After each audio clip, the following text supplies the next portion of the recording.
కాకినాడ రూరల్లో జనసేన పార్టీకి అనువిజయంతో పాటు ఇచ్చాపురం నుంచి చిత్తూరు వరకు విజయం కైవసం చేసుకోవడం ఎంతో అభినందనీయమని టీడీపీ సీనియర్ నాయకులు వివై దాస్ తెలిపారు. కాకినాడలో ఏర్పాటు చేసిన మీడియా సమావేశంలో ఆయన మాట్లాడుతూ వైసీపీ చేసిన అక్రమాలను ప్రజల దృష్టిలో ఉంచుకుని ఓటుతో బుద్ధి చెప్పారని ఆయన అన్నారు. ఈ ఎన్నికల అంచనాల్లో ప్రజానాడి అంతుపట్టని ప్రజా తీర్పు ఆంధ్రప్రదేశ్ ప్రజలు న్యాయానికి ధర్మానికి ఓటు వేసి గెలిపించారని ఆయన గుర్తు చేశారు. ఈ కార్యక్రమంలో భావశెట్టి ప్రసాద్, కొల్లపల్లి లక్ష్మణరావు, అడప ప్రకాష్ నాయుడు, వాసిరెడ్డి జ్యోతి, వీరకుమార్, కొండపల్లి నాగబాబు తదితరులు పాల్గొన్నారు.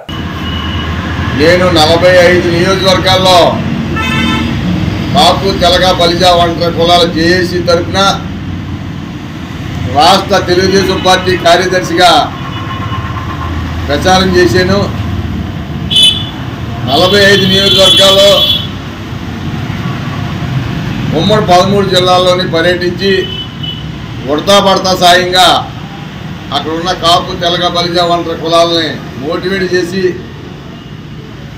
మన జాతులతో పాటు రాష్ట్ర ప్రయోజనాలను కూడా కాపాడదాం అని 2 రకాలుగా పార్టీ ఉన్నదని పార్టీ గురించి, బలిజులు ఉన్న బలిజుల గురించి, తెలగ ఉన్న చోట తెలగల గురించి, కాపులు ఉన్న చోట కాపుల గురించి కూడా మాట్లాడి 44 నియోజకవర్గాలని నేను పర్యటన చేసి గెలిచిందంటే నేను చాలా గర్వపడుతున్నానని చెప్పి సందర్భంగా తెలియజేస్తా ఉన్నా.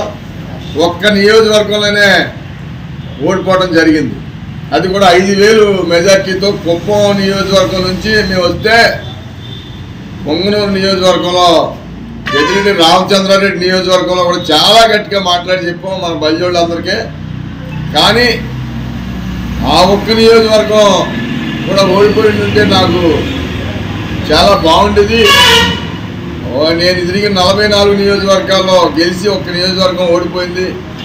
ఇలాగ శ్రీకాకుళం అచ్చెన్నాయుడు గారు, అలా చిత్తూరు జిల్లా నుంచి కుప్పం నియోజకవర్గం నుంచి చంద్రబాబు నాయుడు గారికి కూడా క్యాన్వాసింగ్ చేశానంటే ఇది నా పూర్వజన సుకృతంగా భావిస్తూ ఉన్నాను.